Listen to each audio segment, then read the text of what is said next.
Hello my guys, പുതിയൊരു വീഡിയോയിലേക്ക് എല്ലാവർക്കും സ്വാഗതം.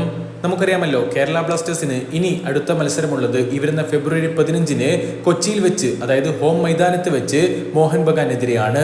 യെസ്, ഓൾറെഡി പ്ലേ ഓഫിലേക്ക് ആദ്യമായിട്ട് കാലെടുത്ത് വെക്കുന്ന ടീമായിട്ട് മോഹൻ ബഗാൻ സൂപ്പർ ജയൻസ് മാറിയിരിക്കുകയാണല്ലോ.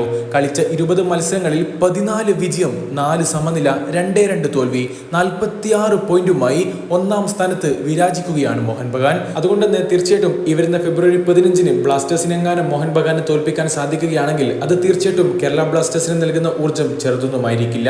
എന്തായാലും കേരള ബ്ലാസ്റ്റേഴ്സിന് ഈ ഒരു മാസം, ഫെബ്രുവരി മാസം ആകെ കളിക്കാനുള്ളത് 2 മത്സരങ്ങൾ മാത്രമാണെങ്കിൽ കൂടി ബ്ലാസ്റ്റേഴ്സിന്റെ പ്ലേ ഓഫ് സാധ്യതകളെ ഏറ്റവും അധികം സ്വാധീനിക്കാൻ പോകുന്നതും ഈ ഒരു മാസം തന്നെയാണ്. യെസ്, പറഞ്ഞു വരുന്നത് മറ്റ് മത്സരഫലങ്ങളുടെയും റിസൾട്ട് കേരള ബ്ലാസ്റ്റേഴ്സിന്റെ പ്ലേ ഓഫ് സാധ്യതകൾക്ക് വലിയ തോതിൽ നിർണായകമായിട്ട് മാറാൻ പോകുന്നുണ്ട്. അതിൽ തീർച്ചയായിട്ടും പ്ലേ ഓഫ് സാധ്യതകളിലേക്ക് വരികയാണെങ്കിൽ മോഹൻ ബഗാൻ ഈ ഒരു സീസണിൽ ആദ്യമായിട്ട് പ്ലേ ഓഫ് ഉറപ്പിക്കുന്ന ടീമായിട്ട് അവർ ഓൾറെഡി മാറിക്കഴിഞ്ഞിരിക്കുന്നു.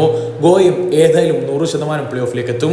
കാരണം ഇതിനോടൊപ്പം തന്നെ അവർക്ക് 36 പോയിന്റുകളായി കഴിഞ്ഞു. സോ ഇനി എന്തൊക്കെ സംഭവിച്ചാലും ഗോവ പ്ലേ ഓഫ് ഉറപ്പിക്കും. കാരണം ഇനിയും 6 മത്സരങ്ങൾ അവർക്ക് ബാക്കിയുണ്ട്. ഒരൊറ്റ മത്സരം കൂടി വിജയിച്ചാൽ ഏതാണ്ട് പ്ലേ ഓഫിലേക്ക് എത്തിയെന്ന് നമുക്ക് പറയാനും കഴിയും. ജംഷഡ്പൂരിന്റെയും അതുപോലെ നോർത്ത് ഈസ്റ്റ് യുണൈറ്റഡിന്റെയും കാര്യത്തിലേക്ക് വരികയാണെങ്കിൽ പോയിന്റ് ടേബിളിൽ 3-4 യഥാക്രമം സ്ഥാനങ്ങളിൽ നിൽക്കുന്ന ടീമുകളാണ് ഇവർ. തീർച്ചയായിട്ടും 34 പോയിന്റ് ജംഷഡ്പൂരിനായി കഴിഞ്ഞു. ജംഷഡ്പൂരും എന്തായാലും പ്ലേ ഓഫിലേക്ക് എത്തുന്നുള്ള കാര്യത്തിൽ യാതൊരു സംശയവും വേണ്ട. നമുക്കറിയാമല്ലോ, 6 സ്ഥാനങ്ങളിലേക്ക് എത്തുന്ന ടീമുകൾക്കായിരിക്കും പ്ലേ ഓഫിലേക്ക് യോഗ്യത ലഭിക്കാൻ പോകുന്നത്. 4, 5, 6 എന്നീ സ്ഥാനങ്ങളിൽ ഏതൊക്കെ ടീമുകളായിരിക്കും, അതിലാണ് ഇനിയിപ്പോ ചെറിയൊരു ചർച്ചയ്ക്ക് ആവശ്യം വരുന്നത്. 4ാം സ്ഥാനത്ത് നിലവിൽ നോർത്ത് ഈസ്റ്റ് യുണൈറ്റഡ് ആണ്. 5ാം സ്ഥാനത്ത് ബാംഗ്ലൂരു, 6ാം സ്ഥാനത്ത് മുംബൈ സിറ്റി, 7ാം സ്ഥാനത്ത് ഒഡീഷ, 8ാം സ്ഥാനത്താണ് കേരള ബ്ലാസ്റ്റേഴ്സ് ഉള്ളത്. ആദ്യ 6 സ്ഥാനത്തിൽ കേരള ബ്ലാസ്റ്റേഴ്സിന് ഇടം പിടിക്കണമെങ്കിൽ തീർച്ചയായിട്ടും മറ്റ് ടീമുകളുടെ റിസൾട്ടും ഇനി വലിയ തോതിൽ ബാധിക്കും എന്നുള്ള കാര്യം തന്നെയാണ് നേരത്തെ ഞാൻ പറഞ്ഞത്. ഏതായാലും മുംബൈ സിറ്റി, അതുപോലെ തന്നെ ഒഡീഷ FC, പഞ്ചാബ് FC, ബംഗളൂരു എന്നീ 4 ടീമുകളാണ് നിലവിൽ കേരള ബ്ലാസ്റ്റേഴ്സിന് വെല്ലുവിളികൾ ഉയർത്തുന്നത്.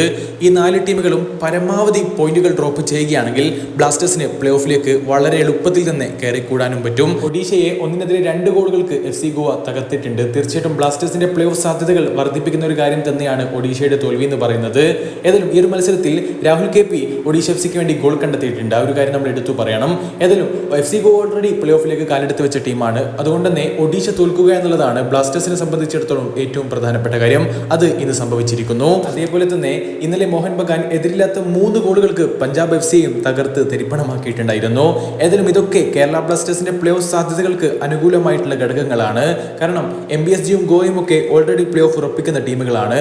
പക്ഷേ ഒഡീഷയും പഞ്ചാബ് FCയും അതുപോലെ തന്നെ മുംബൈ സിറ്റിയും ബംഗളൂരും ഒക്കെ പരമാവധി പോയിന്റുകൾ കൂടി ഡ്രോപ്പ് ചെയ്യുകയാണെങ്കിൽ കേരള ബ്ലാസ്റ്റേഴ്സിന് വരുന്ന മത്സരങ്ങളിൽ നല്ലൊരു റിസൾട്ട് കൂടി സംഭവിക്കുകയാണെങ്കിൽ തീർച്ചയായിട്ടും ഇനിയും വലിയ പ്ലേ ഓഫ് സാധ്യതകൾ സജീവമായിട്ട് തന്നെയുണ്ട്.